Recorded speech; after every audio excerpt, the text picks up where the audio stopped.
Ketiga pria di hadapan Dara menatap dengan cara dan karakter yang membuat Dara emosi jiwa.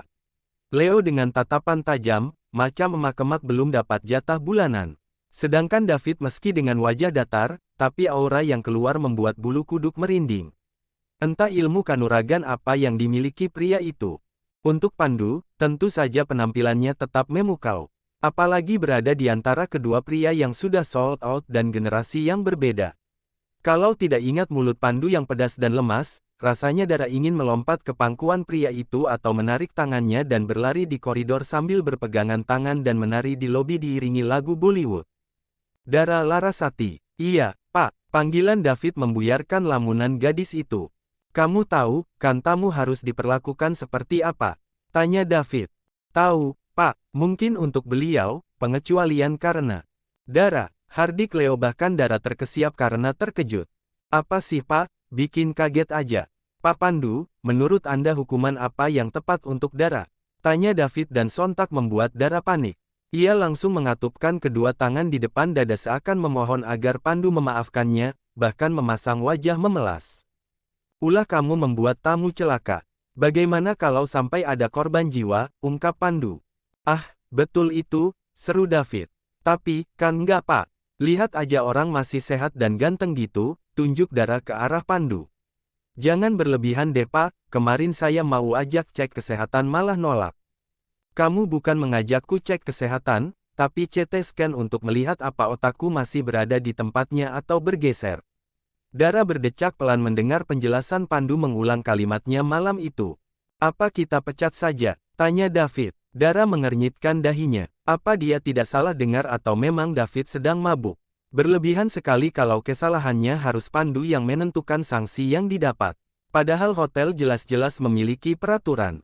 Pak David, panggil Leo, tapi David hanya mengangkat telapak tangannya seakan meminta Leo untuk diam.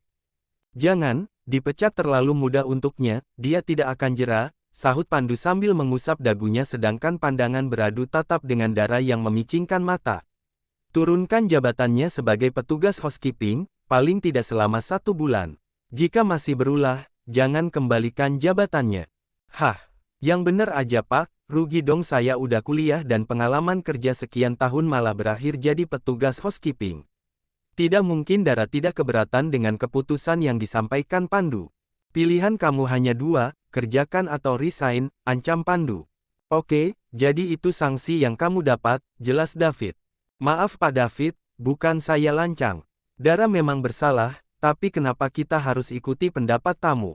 Meskipun beliau memang member dan tamu VVIP, ungkap Leo membela Dara. Ah betul itu, tidak profesional Pak. Secara ini hotel berbintang masa saya yang berkilau kayak bintang harus jadi housekeeping. Jangan bercanda deh, ujar Dara semakin berani, ia pikir Leo mendukungnya.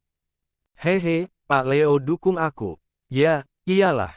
Kalau aku dipecat apalagi jadi petugas housekeeping belum tentu bisa dapat pengganti aku yang kompeten dan paket lengkap begini. Kalian ini, jangan bicara kalau tidak tahu kenyataannya. Beliau ini Pandu Aji Mahendra memiliki saham di hotel ini dan keluarga ibunya adalah pemilik Grand Season Hotel, ungkap David. Bukan hanya Leo yang terkejut, Dara pun sama. Bahkan gadis itu sampai memegang dadanya, bagaimana tidak beberapa hari ini terus dikejutkan dengan hal yang tidak terduga. Jika memiliki riwayat penyakit jantung, sudah pasti Dara akan tergolek lemah tidak berdaya. Pantas saja Pandu sering tinggal di hotel, bahkan ada kamar yang dianggap seperti tempat tinggal pribadi. Ternyata hotel ini milik keluarganya. Alamak, aku berurusan dengan orang yang salah. Hiks, kemana saja aku selama ini? Rasanya Dara ingin tenggelam di palung terdalam, karena malu dan tidak ingin berurusan dengan pria itu, ia akan sering bertemu di keluarga Mahendra dan di hotel. Oh, maaf Pak Pandu, saya tidak tahu, ujar Leo sambil tergagap. Jadi, Dara, kamu mau pilih opsi yang mana? Tanya David dengan posisi bersedekap.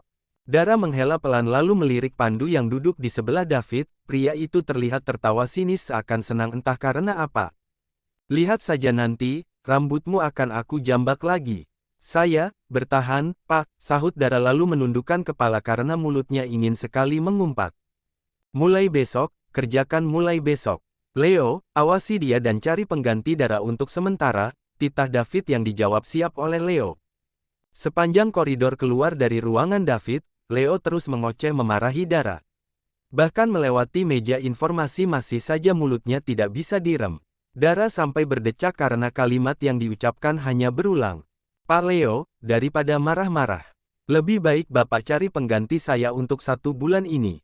Semangat ya, Pak, ujar Dara mengepalkan tangannya ke udara karena ia tahu bukan hanya dirinya yang dapat hukuman, tapi Leo juga.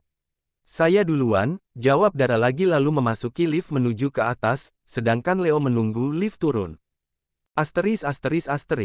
Sudah 2 hari ini Dara menjalankan peran sebagai petugas housekeeping. Biasanya dia yang mengarahkan petugas, kini harus bekerja bersama-sama. Namun, tidak ada yang berani mengerjai gadis itu karena yang saat ini dilakukan hanya sementara. Bisa saja, Dara kembali ke jabatannya dan mereka tidak ingin bermasalah di kemudian hari. Apalagi Dara walaupun kadang konyol, tapi ada masa dia serius dan cukup tegas cenderung galak. Meskipun tetap saja Leo lebih ditakuti, karena malas mendengarkan ocehan pria itu. Capek, Mbak, tanya Reni. Pakai nanya, aku begini karena ulah kamu juga, sahut Dara lalu berdecak. Reni terkekeh dan berinisiatif memijat bahu Dara dengan berdiri di belakang gadis itu duduk. Khawatir dia akan dipecat, ternyata ulah Reni malah tidak diungkap dan Dara yang tersorot. Terus, sebelah ini, tunjuk Dara pada tengkuknya. Halo, Bun. Dara menjawab telepon dari Kemala. Kamu pulang ya, Pak Jaya mengundang makan malam. Bunda sudah datang dari semalam, sekalian kamu cek kamar di sini. Sesekali pulang jangan keterusan di kos, Bunda nggak enak sama Mas Surya. Nanti aku pikirin.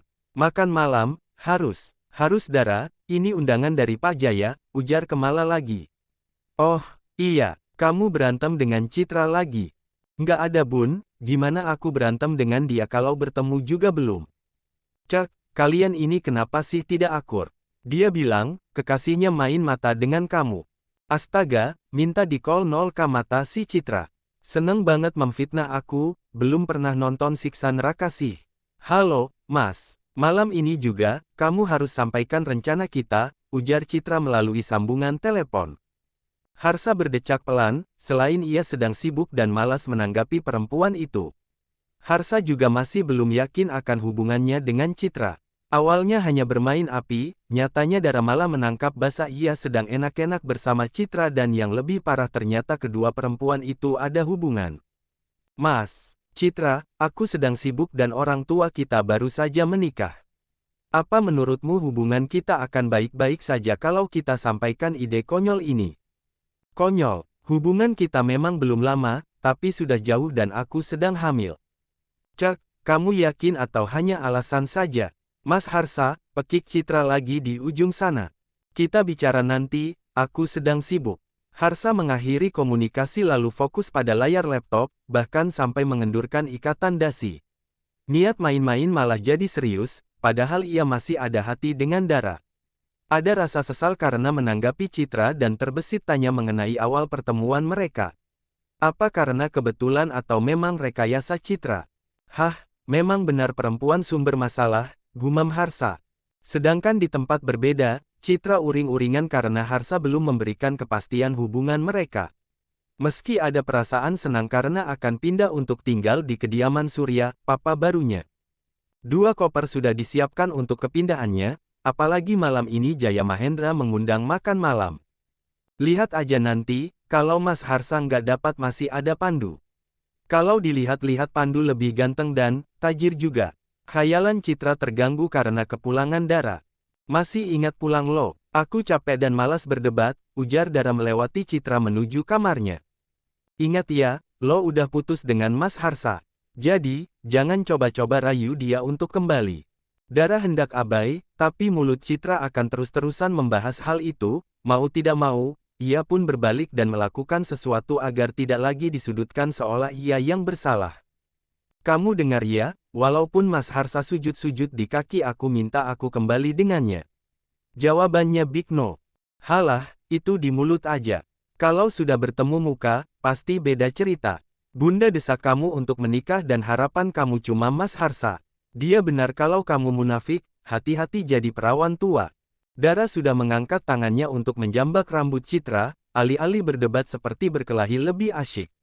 Namun, ia tidak ingin menyandang predikat ahli menjambak. Kalau bertemu muka, aku pengen banget meludahi wajah kalian.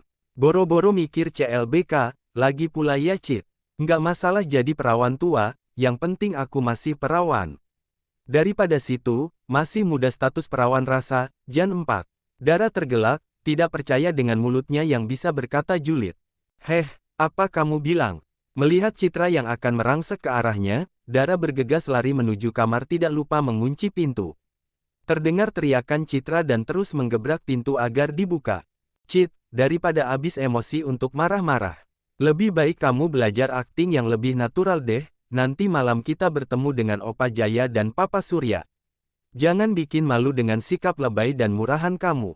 Dara, dan berhenti memutarbalikkan fakta. Aku tidak akan cerita pada Bunda, tapi waktu akan mengungkap semuanya.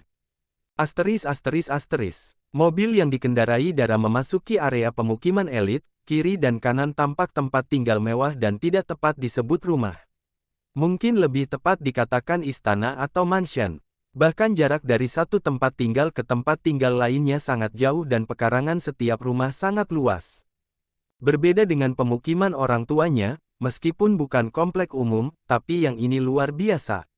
Sepertinya tidak ada cerita tetangga yang kehabisan garam atau bumbu masak, mengetuk pintu rumah. GPS yang diaktifkan di ponselnya menunjukkan kalau lokasi yang dia tuju berada di depan.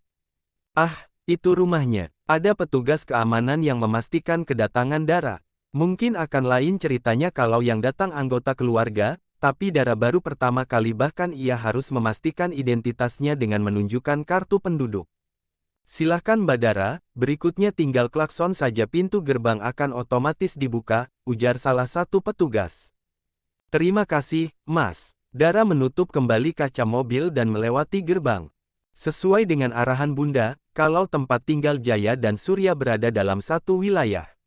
Hanya saya, kediaman Jaya di bagian depan dan Surya bagian belakang. Cek, ini kalau ngepel seharian baru kelar kali, gumam Dara. Ada lagi petugas yang mengarahkannya untuk parkir, sudah ada beberapa mobil mewah terparkir di sana. Termasuk milik Bunda Kemala. Dara diantar ke dalam rumah, terdengar suara berbincang. Selamat malam, maaf saya terlambat, ujar Dara. Oh, Dara, kemari sayang, kamu tidak terlambat. Mereka saja yang datang lebih awal, ujar Jaya ditujukan untuk yang lain. Dara terkekeh lalu menghampiri pria tua itu, mencium tangannya dan menanyakan kabar. Melakukan hal yang sama pada Surya dan Kemala lalu duduk di sofa tunggal. Citra sudah hadir dan melirik sinis, sepertinya masih emosi karena perseteruan sore tadi belum selesai. Tidak melihat Pandu dan Harsa di sana, dalam hati Dara bersorak. Paling tidak hatinya akan tetap damai, nyatanya kenyataan tidak sesuai harapan. Terdengar salam, Harsa yang tiba berbarengan dengan Pandu. Nah ini dia, mereka ini yang terlambat, ujar Jaya pada Dara. Pandu menatap Dara yang melayangkan pandangan ke arah lain. Selama bukan di hotel, ia merasa sah-sah saja tidak menghormati pria itu. Berarti Dara dan Citra akan tinggal di sini? Tanya Jaya. Iya Opa, aku sudah bawa pakaian dan perlengkapan aku. Jadi, aku akan temani Opa, ujar Citra dan Dara rasanya ingin muntah mendengar ucapan itu, ia tahu betul karakter Citra. Sepertinya bukan dari hati, hanya kamuflase. Wah, rumah jadi ramai. Opa tidak akan kesepian lagi. Pandu, kapan kamu mau tinggal di sini dan fokus bergabung di perusahaan? Tanya Jaya lagi dan kali ini ditujukan pada putra kedua keluarga Mahendra. Pandu bergeming dan menjadi pusat perhatian. Pria itu lalu menoleh ke arah Dara, secepatnya Pi. Aku akan tinggal di sini dan bergabung di perusahaan, jawab Pandu dengan senyum smirk pada Dara. Lihat saja nanti, aku balas pukulan dan jambakan darimu.